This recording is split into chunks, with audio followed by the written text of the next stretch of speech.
Good morning everyone. आज का जो हमारा सेकेंड टॉपिक है वीडियो लेक्चर का वो है listening. Last time as you all know that we have discussed the barriers to communication, barriers on the part of the sender, barriers on the part of receiver and some other general barriers. So today we are going to discuss listening. Now what is listening? Listening is basically it is the active process of receiving and responding to spoken messages. It is not merely talking. It is to give one's attention to sound or action. So listening basically क्या है, एक active process है जहाँ पे आप receive करते हो messages को and accordingly you respond towards the spoken messages. And it is not merely talking, सिर्फ बातें करना नहीं है, it is to give one's attention to sound और action. Basically क्या है, किसी भी sound और action को आपको अपना attention देना है. उसके बाद second क्या है, levels of listening. अब कुछ levels होते हैं listening में भी. The first one is ignoring. तो ignoring क्या है? By the term ignoring you understand that ignoring means you are not at all paying any attention to anything. Okay, ignoring, it is the lowest level of listening and which means not listening at all. Ignoring means sometimes आप किसी चीज़ को नहीं बिल्कुल भी सुनना चाहते तो you completely ignore that thing. Second, pretend listening. Now what is pretend listening? जहाँ पे आप सामने वाले को ये जताते हो that you are listening everything but actually you are not at all listening, you are just pretending that you are listening to what is being said. Next is selective listening. Selective listening where आप सिर्फ कुछ parts को select कर लेते हो जो आपको ज़रूरी लगता है which you want to hear और लिसन, तो वो आप सुनते हो. Then there is attentive listening. Now what is attentive listening? Attentive means where you are paying full attention towards something. What the speaker is actually saying, you are paying full attention to that. You are concentrating. Okay. The last one is internal listening. Now what is internal listening? Listening to your inner voice or inner conscious. Sometimes you do something wrong, so आपकी inner conscious आपको allow नहीं करती. You feel guilty from inside, so you listen to your inner voice or inner conscious. That is internal listening. Next we have different types of listening. Now what are different types of listening? Informative listening. What is informative listening? Where the aim is to concentrate on the message being given. This may be the content of a lesson, directions, instructions, etc. So by the term informative listening we realize that informative listening is basically जहाँ पे हमारा main M कहाँ होता है, जो information हमें provide की जा रही है उसे सुनना, ध्यान से सुनना. और वो किस रूप में हो सकता है? किसी चैप्टर का कंटेंट हो सकता है जैसे समरी, डायरेक्शन हो सकता है, आप किसी नई जगह पे जा रहे हो एंड आपको नहीं पता and you are asking for direction, या फिर इंस्ट्रक्शंस होते हैं. Sometimes you appear for some examination, तो आपको इंस्ट्रक्शंस दिए जाते हैं, रूल्स एंड रेगुलेशंस बताए जाते हैं एग्जामिनेशन के. So anything which is giving you some type of information, that comes under informative listening. Okay, next we have appreciative listening. Now what is appreciative listening? Where the listener tends to gain satisfaction from listening to certain type of music.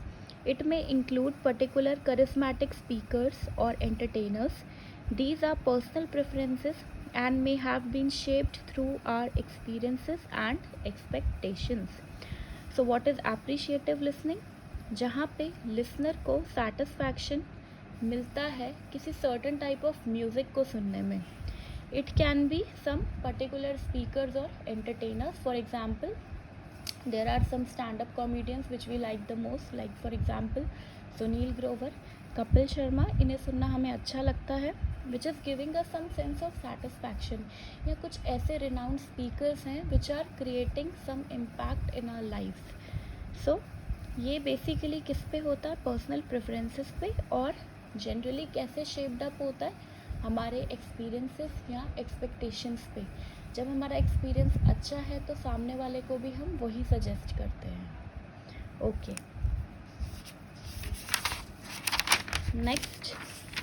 Next we have critical listening. Now what is critical listening? where the listener may be trying to weigh up whether the speaker is credible, whether the message given is logical, or whether they are being manipulated by the speaker. Now, what is critical listening? It has nothing to do with something very critical or difficult. Critical listening is basically जहाँ पे listener है वो try two way up करता है या जज करता है. जैसे इसका बहुत अच्छा एग्जांपल है, जब आप एडमिशन लेना चाहते हैं किसी कोर्स में कॉलेजेस में, तो क्या होता है, आप डिफरेंट कॉलेजेस को अप्रोच करते हैं. What do they say? That we have such and such type of features, we have such facilities, the teachers are up to the mark and everything will be sorted in our college. So आप हर जगह जाके सब जगह से information लेते हो, तो आप वहाँ पे क्या करते हो, एनालाइजेशन करते हो कि सामने वाला जो कह रहा है क्या उसकी बातों में कुछ वेटेज है, या आपको सिर्फ अपनी बातों में घुमाया जा रहा है, या उसका कोई लॉजिकल रेलेवेंस है हमारी रियल लाइफ में, या सिर्फ आपको मैनिपुलेट किया जा रहा है. तो that is critical listening which is very important. Then we have empathetic listening. What is empathetic listening? Where the listener tends to listen rather than talk. तो जहाँ पे लिसनर का मेन फोकस क्या होता है, सुनने पे, ना कि बातें करने पे. और जो उनके नॉन वर्बल बिहेवियर है वो इंडिकेट कर देते हैं that the listener is attending to what is being said. The emphasis is on understanding the speaker's feelings and being supportive and patient. तो जहाँ पे लिसनर सुनता है ना कि बात करता है. और जब टीचर क्लास में पढ़ाता है तो क्या होता है, आपके नॉन वर्बल बिहेवियर से पता चल जाता है that you are attending to what is being said, whatever the teacher is saying you are attending to that. And जो मेन एम्फेसिस है that is on understanding the speaker's feelings and being supportive and patient. When the teacher is teaching, so you are being supportive and patient and listening to the teacher very carefully. You are being very supportive at that time. So that is empathetic listening. Next we have discriminative listening. Now what is discriminative listening? We learn to discriminate or differentiate between different kinds of sounds in early life. It would be better to practice discriminatory listening in person, as we have to learn to discriminate not only in sounds but also non-verbal components of communication like tone and pitch of voice, gestures and other body signals. Now what is discriminative listening? जहाँ पे हमें discriminate या differentiate करना आए different kinds of sounds से हमारी early life में. और ये better होता है हमारी life में अगर हम practice करें discriminatory listening को. और इससे क्या होता है, कहाँ पे पॉज ले रहे हैं हम, कहाँ पे फुल स्टॉप हो रहा है कम्प्लीटली, डिफरेंट आपके क्या जेस्चर्स हैं हैंड के, वॉइस टोन कैसा है, या अदर बॉडी जो सिग्नल्स मिल रहे हैं जहाँ पे हमें डिफ्रेंशिएट या डिस्क्रिमिनेट करना आना चाहिए. That is discriminatory listening. Next we have academic listening. Now what is academic listening? Academic listening इसके नाम से ही सजेस्ट होता है academics, which is dealing with your academics part. So it usually involves trying to follow a lecture or discussion and writing adequate notes on it. There is also a need for us to be aware of the way lectures are organized, the particular kind of language that is used in the lectures. Most important skill for us is to learn to recognize the structures of a lecture, the main points and subsidiary points. So what is academic listening? It is usually involving trying to follow a lecture and writing adequate notes on it. There is also a need for us to be aware of the way lectures are organized. तो आपके lectures कैसे deliver किए जाते हैं academics में, कैसे organise किए जाते हैं, किस particular kind of language that is being used in the lectures, ये चीज़ें बहुत इंपॉर्टेंट हैं एकेडमिक लिसनिंग में. और जो मोस्ट इम्पॉर्टेंट स्किल होता है जो हमें लर्न करना चाहिए, that is to recognize the structures of the lecture, the main points and subsidiary points, कि क्या मेन पॉइंट्स हैं एंड क्या सब पॉइंट्स हैं. और इसके लिए we need to practise how to take notes, कैसे नोट्स लिखने हैं. When the teacher is dictating you, you have to write down the notes. And then recognising lecture structure, एक लेक्चर स्ट्रक्चर को कैसे ऑर्गेनाइज किया जा रहा है आपको रिकॉग्नाइज करना आना चाहिए. Next, understanding intonation. Basically intonation is rise और फॉल इन पिच टोन या voice tone we can say, क्योंकि कभी भी आप एक मोनोटोन में बात नहीं करते. Sometimes your pitch is very high, sometimes your pitch is very low. So you have to understand that intonation, कब राइज हो रहा है, कब फॉल हो रहा है, कब मीडियम टोन पे है. देन वॉइस एम्फेसिस, किस चीज़ पे एम्फेसिस दिया जा रहा है, etcetera. Next, specific information, selective extraction of relevant points to summarise the text. उसके बाद क्या करना है आपको, स्पेसिफिक इंफॉर्मेशन लेनी है, सेलेक्टिव फिर एक्सट्रैक्शन करना है कि क्या क्या आपके लिए रेलेवेंट है, इम्पॉर्टेंट है, एंड इवेंचुअली आपको टेक्स्ट को समराइज कर देना है. So next we have developing effective listening skills. अब आप एक अच्छे लिसनिंग स्किल्स को कैसे डेवलप कर सकते हो अपनी डेली लाइफ में. So the first point is spending more time listening than talking. Very important. You have to spend more time in listening rather than talking. Classrooms में आप देखते हैं, you tend to listen, you pretend to listen, and you are all the time involved in talking. तो आपको ज़्यादा से ज़्यादा time सुनने में लगाना है, ना कि बातें करने में. Then only you can develop your effective listening skills.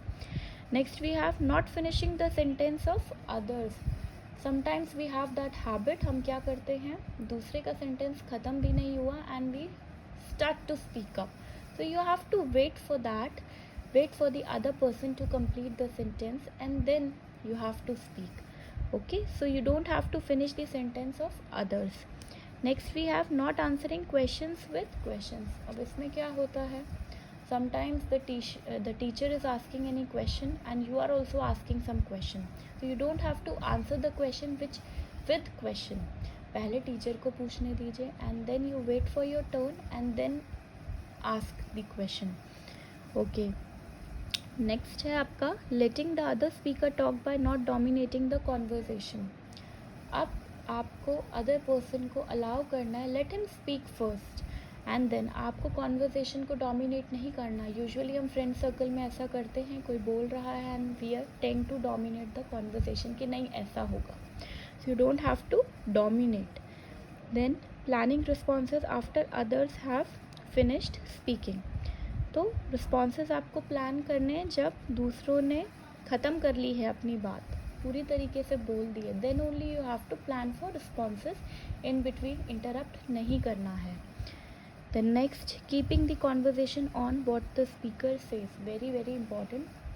कभी कभी क्या होता है कि कोई कॉन्वर्जेशन करनी है and we tend to deviate from the conversation. हम किसी और टॉपिक पे चले जाते हैं rather than staying on the conversation. जहाँ से स्टार्ट हुआ उसे छोड़ के हम किसी और ही टॉपिक पे चले जाते हैं. So you have to keep the conversation on what the speaker says. जिस टॉपिक की बात की है, अगर हम यहाँ लिसनिंग की बात कर रहे हैं तो हम किसी और चीज़ की बात नहीं करेंगे, हम लिसनिंग की ही बात करेंगे. Okay, then next is providing feedback. Providing feedback, very very important. Feedback is very very important in any scenario of life. Feedback एक टीचर के लिए भी बहुत important है, एक स्टूडेंट के लिए भी बहुत important है. Then only you can grow as a person, you can develop yourself and enhance your skills. Okay, so that's all for today. Next topic हम next video lecture में discuss करेंगे. Thank you.